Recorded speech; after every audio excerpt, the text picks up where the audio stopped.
तुम माँ से काम करवाओगी। ये कहानी शुरू होती है डॉली के घर से। डॉली एक बहुत ही मस्त मौला औरत थी। मस्त मौला ही नहीं, तेज तर्रार भी। कुछ महीने पहले ही डॉली की सास परलोक सिधारी थी और अब अपने ससुराल की डॉली अकेली मालिक हो गई थी। अब तो भाई हमारी डॉली आराम से अपनी लाइफ एंजॉय कर रही थी। एक शाम डॉली के घर की किटी पार्टी में उसकी फ्रेंड्स पहुंचती हैं। अरे वाह वाह डॉली, तूने तो अपने ससुराल की काया पलट ही कर दी। तेरी सास के सामने तेरे सर से पल्लू नहीं हटता था और अब साड़ी से सीधा गाउन में।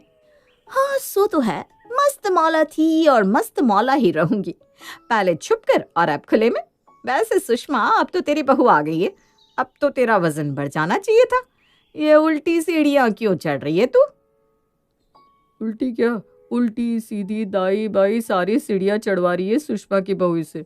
जब तक सास के पास बहू नहीं आती ना, तो उसे लगता है कि बहू आए, उसे काम से छुटकारा मिले, और बहू आकर सारा बोझ सास के सर पर ही डाल देती है। पर इस मामले में तेरा सही है सीता। तेरी बहू तेरे आगे ज्यादा बोल नहीं सकती। बोलेगी भी कैसे, मेरे साथ रहती कौन सा है? तुझे पता नहीं क्या, पिछले महीने मेरे बेटे को लेकर अलग हो गई मेरी बहू। तेरा ठीक है डॉली, पति और बेटा दुकान चले जाते हैं और तू घर पर राज करती है। जब तक तेरा बेटा कमा रहा है ना, आराम से जी ले ये जिंदगी। काहे की जिंदगी, हवा पर जीते हैं क्या दोनों? 3 वक्त का खाना तो मुझे बनाना ही पड़ता है। दाल रोटी 3 वक्त का खाना होता है, ये भी अच्छा ही है। सास से तो बहस कर लेती थी तू, पर बहू से नहीं कर पाएगी। उसके आगे तेरी सारी किट्टी मिट्टी हो जाएगी।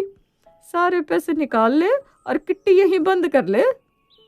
अरे बहू भी आएगी और कोई काम भी नहीं करूंगी मैं, देख लेना तू। जब सास के लिए काम नहीं किया तो बहू के लिए क्या काम करूंगी मैं? फिर आ गई तेरी बहू, इसी अकड़ में रहना। हमारे समाज में लड़कियां बची ही कहाँ हैं, और जो बची है सबकी ख्वाहिशें इतनी हाई क्लास की क्या कहने। फिर तो देख कि कैसे ये डॉली अपने बहू की डोली अपने घर लाती है। अब तो डॉली की इज्जत पर बात आ गई थी, तो वो अपने बेटे के लिए बहू कैसे ना ढूंढती। अगले ही दिन से डॉली के चाल चलन बिल्कुल ही बदल जाते हैं। सुबह सुबह ही डॉली एक पुरानी डायरी खोलकर बैठ जाती है और उस पर लिखे सभी नंबरों पर एक एक करके कॉल लगाने लगती है। ये क्या कर रही हो मम्मी? अरे तेरे लिए एक लड़की ढूंढ रही हूँ बेटा, क्योंकि तेरे पापा से तो कुछ होगा नहीं। हाँ जी, आज तक सब कुछ आप ही ने तो किया है, मैंने तो इस घर में कभी कुछ किया नहीं। ये भी कर लीजिए आप ही। अरे कर भी लिया, 4-5 घरों में बात भी कर ली है। आते ही होंगे लड़की वाले देखने हमारे बेटे को। शर्मा जी से बात हुई है, वो शाम को हमारे घर आएंगे। तुम दोनों आज 4 बजे दुकान से घर आ जाना। ठीक है, फिर मैं नाश्ता और ठंडा लेकर आ जाऊंगा। क्यों? बाहर से कुछ भी लाने की जरूरत नहीं है, सब कुछ घर पर मैं ही बना लूंगी। जो डॉली घर पर एक काम नहीं करना चाहती थी, वो आज मेहमानों के लिए खुद खाना बनाने जा रही थी। और डॉली सिर्फ ऐसा कहती ही नहीं है, वो सुबह से ही शाम को आने वाले मेहमानों के लिए खाना बनाने की तैयारी में लग जाती है। और जैसे ही घड़ी में 4 बजने वाले होते हैं, हाथ में झाड़ू लेकर डॉली अपने घर पर झाड़ू लगाना शुरू कर देती है। और उसी वक्त घर पर पहुंचते हैं बिन्नी, महेश और रेखा।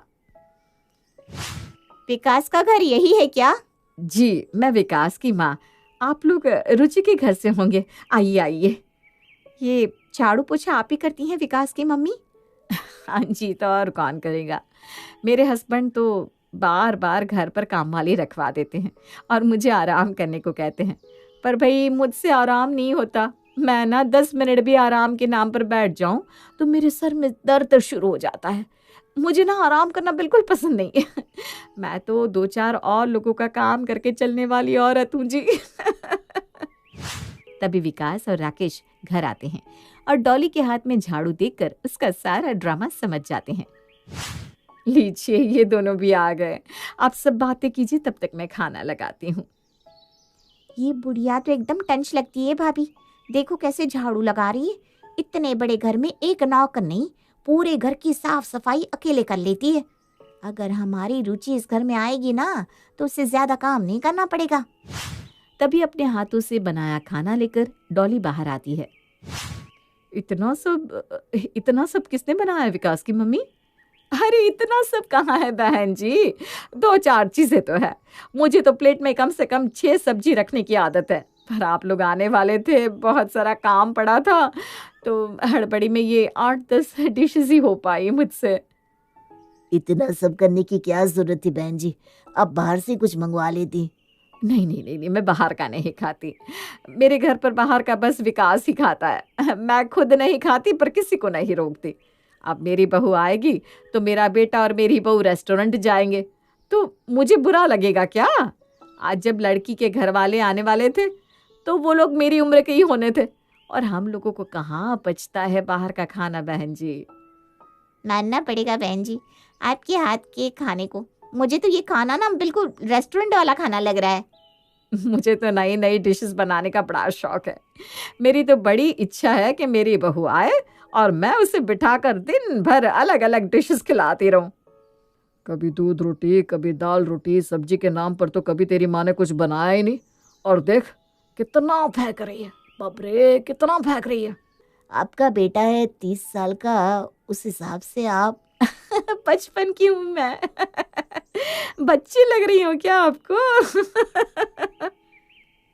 इस उम्र में भी कितनी तराहट है इसके शरीर में, इतना सारा खाना बना लिया, कपड़े भी मॉडर्न पहनती है।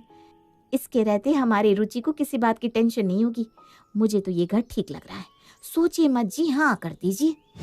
और डॉली के दिखावे के आगे रुचि के घर वाले माथा टेक देते हैं और रिश्ता पक्का कर देते हैं, और बहू बनकर रुचि आ जाती है अपने ससुराल। शादी के दूसरे दिन अपने कमरे में बैठी रुचि अपनी फ्रेंड को कॉल लगाती है। कल ही तेरी शादी हुई है, तुझे अपने ससुराल का काम नहीं करना क्या, जो तूने सुबह सुबह मुझे फोन मिला दिया। बेकार में तेरी सास तुझसे लड़ने आ जाएगी। कोई ऐसा वैसा घर ढूंढ कर नहीं दिया है पापा ने मुझे। मेरी सास तो ऐसी है कि खुद 10 काम करके चलती है, मुझे कुछ भी नहीं करना। इस घर में मुझे किसी बात की टेंशन नहीं, बस खाओ पियो, अच्छे अच्छे कपड़े पहनो और सो। काफी लंबा हाथ मारा है रुचि तूने। चल सही है, मैं फोन रखती हूँ, वरना यहाँ मेरी सास मुझे घर से निकालने लगेगी।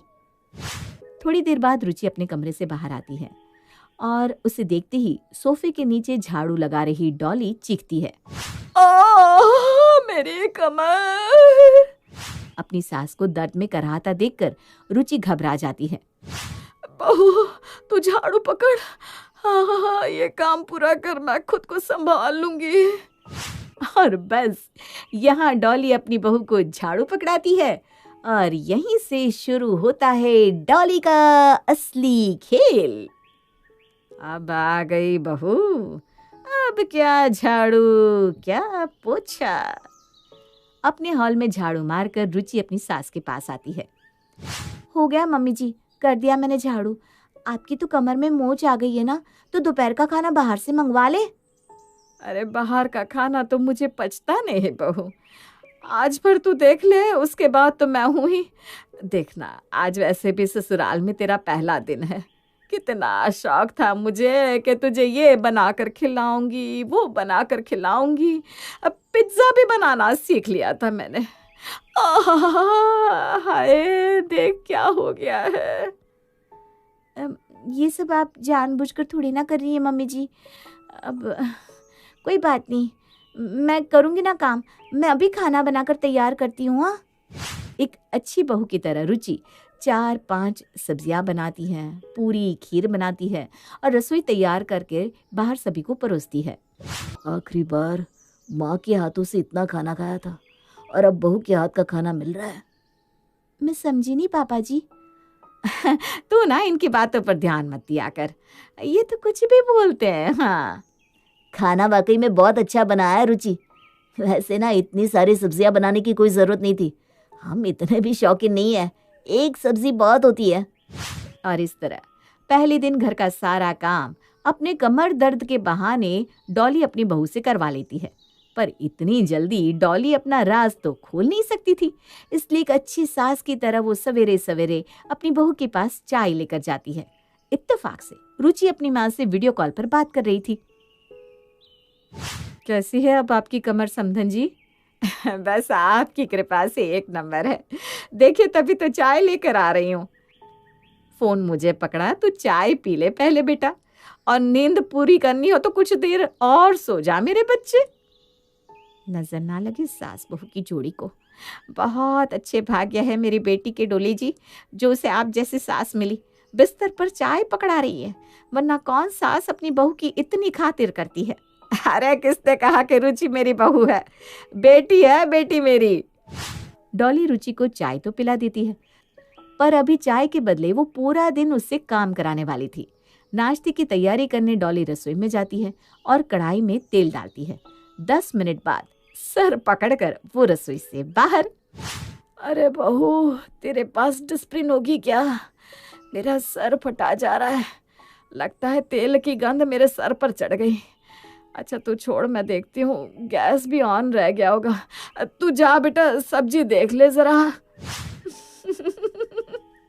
सर दर्द का बहाना बनाकर डॉली जी कमरे में जाकर आराम से सो जाती है और बेचारी रुचि दिन भर अपनी सास की सेवा में लगी रहती है। बस इसी तरह कभी कोई बहाना करके डॉली एक दिन भी रसोई नहीं संभालती। इसी तरह 1 महीना बीत जाता है। दिन भर किचन का काम करके रुचि अपने कमरे में लेटती है कि उसके फोन में प्रिया का कॉल आता है। थकी आवाज में रुचि कहती है, बोल यार। अरे तुझे क्या हो गया? थकना तो मुझे चाहिए, दिन भर काम करती हूँ मैं। तेरा क्या है, तेरा तो सारा काम तेरी सास कर देती है। न जाने क्या किस्मत है मेरी, जिस दिन से मैं आई हूँ ना, हर रोज मेरी सास को कुछ ना कुछ हो ही जाता है। कभी कोई मेहमान आ जाता है तो कभी उनके सर में दर्द हो जाता है, कभी वो फिसल जाती है। 1 महीने से सारा काम मैं ही तो कर रही हूँ। 1 महीने से? और वो भी इतनी अच्छी सास बनने का दिखावा करने के बाद? तुझे समझ में नहीं आ रहा या तू समझना नहीं चाहती? ये सब ना तेरी सास का ड्रामा है, ड्रामा। और इसी तरह तू उनकी बातों में आती रहेगी तो तेरी सारी जिंदगी अब रसोई में जाएगी। तो मैं अब क्या करूं? अगर मम्मी जी मेरे साथ धोखा कर रही हैं तो मुझे ये बात अपने मायके में बतानी होगी। अरे भाई, मेरी इस घर में शादी करने का फैसला भी तो मम्मी पापा ने लिया था, अब वही करे इस प्रॉब्लम का सलूशन। बेचारी रुचि अपने मायके में कॉल लगाती है। कैसे घर में शादी कर दी मम्मी तुमने मेरी? तुमने तो कहा था यहाँ तुम्हारी सास सारा काम कर लेगी, तुम्हें कुछ नहीं करना पड़ेगा। पर यहाँ मैं जिस दिन से आई हूँ, कपड़ा, बर्तन, झाड़ू, पोछा सब कुछ मुझे ही करना पड़ रहा है। यहाँ तक कि मेरी सास काम वाली को भी नहीं रख रही। झूठ मत बोल बेटा, झूठ मत बोल, भगवान से तो डर। मैंने सामने देखा है कैसे तेरी सास तुझे बिस्तर पर चाय पकड़ाती है। क्या बात हुई बता? दामाद जी से कोई बोलचाल हो गई है क्या, जो तू बिल सास पर फाड़ रही है? पति पत्नी में हो जाता है बेटा, तू माफ़ी मांग ले। हाँ, माफ़ी मांगने से तू छोटी नहीं हो जाएगी। और हाँ बेटा, इस तरह छोटी छोटी बात पर बार बार मायके फ़ोन मत किया कर। ससुराल वाले क्या समझेंगे? यही शिक्षा दी है हमने तुझे। हाँ, एक तो तेरे ससुराल वाले तुझसे तिनका तक नहीं उठवाते, थोड़ा तो बर्दाश्त कर ले बेटा। और इतना बड़ा लेक्चर सुनने के बाद रुचि क्या ही कहती, वो फोन रख देती है। प्रिया सही कह रही थी, यानी ये सारा किया धरा मेरी सास का ही था। इतना अच्छा इमेज बनाया उन्होंने मेरे मायके वालों के सामने कि अब वो मेरी सुन ही नहीं रहे। पर अब और नहीं मम्मी जी, अगर आप डाल तो मैं पात। मुझे भी ऐसा ही घर चाहिए था जहां मुझे काम ना करना पड़े। काम से बचने के लिए आपने इतना ड्रामा किया, तो उसी काम से बचने के लिए मैं भी थोड़ा ड्रामा कर लेती हूँ। अगली सुबह रुचि अपना सर पकड़े कमरे से बाहर आती है। दर्द से सर फटा जा रहा है मम्मी जी, 1 कप चाय पिला दीजिए। जाओ डॉली, चाय बना दो, बेचारी बहू के सर में दर्द हो रहा है। ज्यादा दर्द हो रहा है तो डॉक्टर को बुला दो क्या बेटा? नहीं पापा जी, मम्मी जी के हाथों की चाय पीने से दर्द में आराम हो जाएगा, फिक्र मत कीजिए। डॉली अपनी बहू के लिए चाय बना कर लाती है। ले बहू, चाय पी ले। उसके बाद मैंने तो सोचा था मैं नाश्ता बना लूंगी मम्मी जी, पर वो क्या है ना, देखिए तो मेरी हथेली को क्या हो गया है। मेरी हथेली से स्किन उतर रही है। अगर मैं रोटी बनाऊंगी और खाने में मेरे हाथों की स्किन गिर गई तो? आपको तो 4 वैरायटी की सब्जियां खाने की आदत है ना। बोलते हुए तो बहुत बुरा लग रहा है मम्मी जी, पर आज ना आपको ही खाना बनाना पड़ेगा। खैर कोई बात नहीं, आज भर की तो बात है। देख रहा है बेटा, लगता है बहू को सब समझ में आ गया है। अब तो तेरी माँ के छक्के छुटेंगे। मैं तो बहू पर बोली लगाने वाला हूँ। तू बता, तू किस पर लगाएगा, अपनी माँ पर या अपनी बीवी पर? रुचि के साथ भी बड़ा अन्याय हुआ है पापा। बेचारी क्या सोचकर इस घर में आई थी और क्या मिला उसे। इस बार तो मैं भी अपनी बीवी पर ही लगाऊंगा। मैं भी अपनी बहू पर ही। इसी तरह हाथों से स्किन उतरने का बहाना कर रुचि 7 दिन टाल देती है। 8वीं सुबह डॉली पहले अपनी बहू के कमरे में आ जाती है और कहती है, अरे बहू, इस बार की किट्टी मेरे घर पर होने वाली है। मेरी सारी सहेली आ रही है और सबने जिद कर रखी है कि खाना तो तेरे हाथ का ही खाएंगी। हाँ हाँ, तो क्या दिक्कत है मम्मी जी, आने दीजिए सबको। और जैसे ही डॉली की सहेलियां किट्टी पार्टी के लिए आती है, रुचि भागते हुए उनके गले लग जाती है, मानो कि वो डॉली की नहीं रुचि की सहेलियां हो। अरे सुषमा आंटी, कैसी हैं आप? सीता आंटी, ये झुमके कहाँ से लिए आपने? आइए आइए, बैठिए बैठिए। धीरे से कोने में जाकर रुचि अपनी सास के कान में कहती है, मम्मी जी, आपकी सारी सहेलियां मुझसे बात कर रही हैं। अगर अब बीच में उठकर मैं किचन में जाऊंगी तो अच्छा नहीं लगेगा ना। एक काम कीजिए ना, आप ही जाकर आज चाय नाश्ता देख लीजिए। डॉली तो किनारे बैठी रह जाती है और रुचि ठहाके मार मार कर डॉली के बदले किट्टी पार्टी भी कर लेती है और नाश्ता भी एंजॉय कर लेती है। मानना पड़ेगा डॉली, तू भी एक नंबर बहू लाई है। आखिर इसने तुझे लोहे के चने चब्बा ही दिए। बहुत बोलती थी तू। नहीं नहीं आंटी जी, ये आपने गलत कह दिया। घर का सारा काम मैं ही करती हूँ और मैं ही करूँगी। वो तो क्या है, मेरी कोई फ्रेंड नहीं है ना, इसलिए मम्मी जी ने कहा था कि आज उनके बदले मैं किटी पार्टी कर लूँ। इसी बहाने मैं इंजॉय कर लूँगी।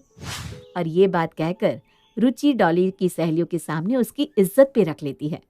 डॉली भी कम समझदार नहीं थी, वो सारा खेल समझ जाती है। सभी के जाने के बाद, काम से तुम भी बचना चाहती हो और मैं भी बचना चाहती हूँ, तो फिर एक काम करते हैं, एक काम वाली रख लेते हैं। गले लग जाओ फिर मम्मी जी। और इस तरह सास बहू की ये जोड़ी जम जाती है।